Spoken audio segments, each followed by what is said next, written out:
These violent actions have happened because of the lack of a holistic understanding of Islam. What is that holistic understanding of Islam? Let me give you a little example. In this building, we have the walls, don't we? This is like the shell of the building. And we have electric current running in these walls, isn't it? How do we know that electricity is out there? Only when we turn on the light, isn't it? So we have 3 layers of the faith. One helps us build the external shell of a believer. And second one helps you build the heart. And third one brings about what you believe and what you do in your relation to God into action, into behavior. How do you conduct yourself in the society? How do you conduct yourself with your parents, with your children, with your friends, with your work colleagues, with the people in the street? So we have actually 3 main layers of faith. The simplest one of them, what any Muslim can do, is Islam, which is actually composed of 5 main articles, 5 main things. One is to say, I believe that there is no God except God, and that Muhammad is the final messenger of God. It's a verbal statement. To pray 5 times a day, to give out the poor duty once a year if you have extra money that you have in your savings, and to do pilgrimage if you have to, when you have to, and to fast once a year for 30 days. Specific acts of worship and rituals that really build your external. But you see, Islam is not enough only to make a good Muslim. It builds the external shell. So we need that to be driven by a force. You know, it's just like having a car. You have the car, but there is no motor in the car. So we need Iman. We have this driving force. And Iman is an action of the heart. So Islam is an action of the body, while Iman is an action of the heart. Your heart should believe. You should be doing this with belief. However, the link between them is not there. Just as I said before, you can have the car, you can have the engine, but just by being inside the car, you are unable to drive it. You need to put the key, turn on the engine. How do we turn on these 2 layers and make it an action?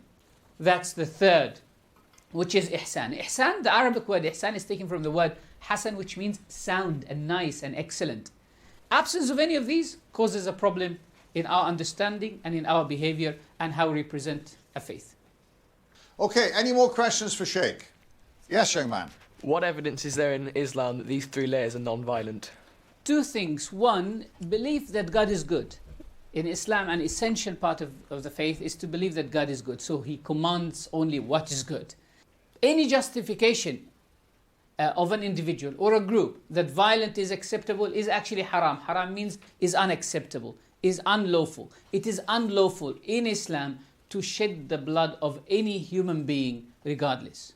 In your groups, 2 discussion points on what Sheikh Ahmed has been saying. Firstly, if these 3 layers preach non-violence, why are there groups like Al-Qaeda preaching violence in the name of Islam? The second discussion point in your group, in your opinion, why do people like Al-Shabaab in Kenya think that it's the true way of the Muslim life? So 2 discussion points. You've got 3 minutes to come up with a few bullet points to give us answers based on everything that Sheikh has told us. Try and make it relevant to what he's told us. Okay, starting now, please. 3 minutes. Yeah, there's no over there.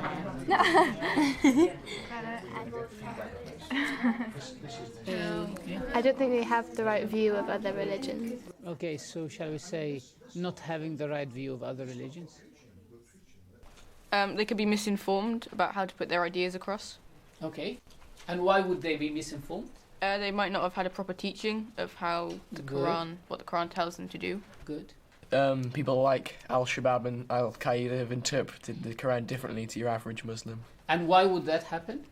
Maybe because they're not entirely qualified to read it and the rest of that, yes. Yes, and also one of the main reasons for that would be a lack of reading things within context. We were thinking that it's almost like they form their own Islam tailored to their views because it's almost like they want to be violent and they're using religion as an excuse to... Excellent. So they are justifying their own attitudes, their own violent attitudes in the name of a religion. And that's quite dangerous, isn't it? Okay. Next table. Because they've only seen one part of the world, Yeah. they don't know any other way, and they may not have been taught with people with qualifications. You know, if someone has always been living in a village and he hasn't come out of that and he doesn't see anyone else, he will think that all people have to look the same, have to speak the same language, have to behave the same way, isn't it? So anything else will be quite odd for him. They call this Yes. a social shock. Yes, absolutely. So we can say that violent groups like Al-Qaeda and Al-Shabaab, they believe that Islam is allowing killing and murdering others. And they believe that killing and murdering others is one of the true teachings of Islam. While this is absolutely unacceptable and untrue, isn't it?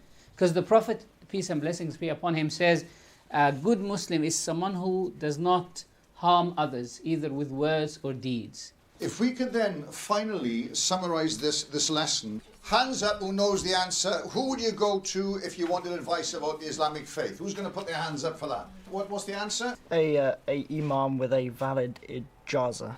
Excellent. Ijaza. Excellent. So basically an imam with a valid qualification. Good. Let's have, what are the 3 layers of the Islamic faith? Table 2. A Muslim, belief and achieve excellence. Good. Excellent. Next table then, please. What would you do if someone was becoming a violent extremist and was threatening harm to others or to themselves? Tell somebody about it and seek advice from someone who's qualified, such as an imam. Excellent. And possibly also speak to, so we will speak to someone who's qualified, such as an imam, to speak to that individual and give him counseling, and possibly even speaking to the person at the beginning and advising him that violence is not fruitful at all and it's not part and parcel of his faith, isn't it? Good. Yes, your lady here. We also put down the police, because if we knew in advance that someone was planning to hurt someone else, then they could be physically stopped instead of a warning. Good. If someone has violent ideas, then we speak to him first. If he's going to do something, an action, then we can get the consultation from the police on that as well. So help the person, definitely if we feel that something is imminent, either with himself or herself, or to others, you involve the police. Okay, so discussion point 4, suicide bombing and guerrilla war is supported by the Islamic faith. Discuss. So who's got an answer? Who's going to respond to that? Okay. It's like what we've done earlier about how they misinterpret the Quran, as they've not had the correct teachings and stuff from qualified imams, and they've misinterpreted it and channeled their interpretations into violence, and most Muslims believe that their God is good, and so they've misinterpreted it because God wouldn't want them to. So we can say that a Muslim or a man needs to understand his role on earth, which is to love one another and to live in peace. Right, and that's what faith commands us to do.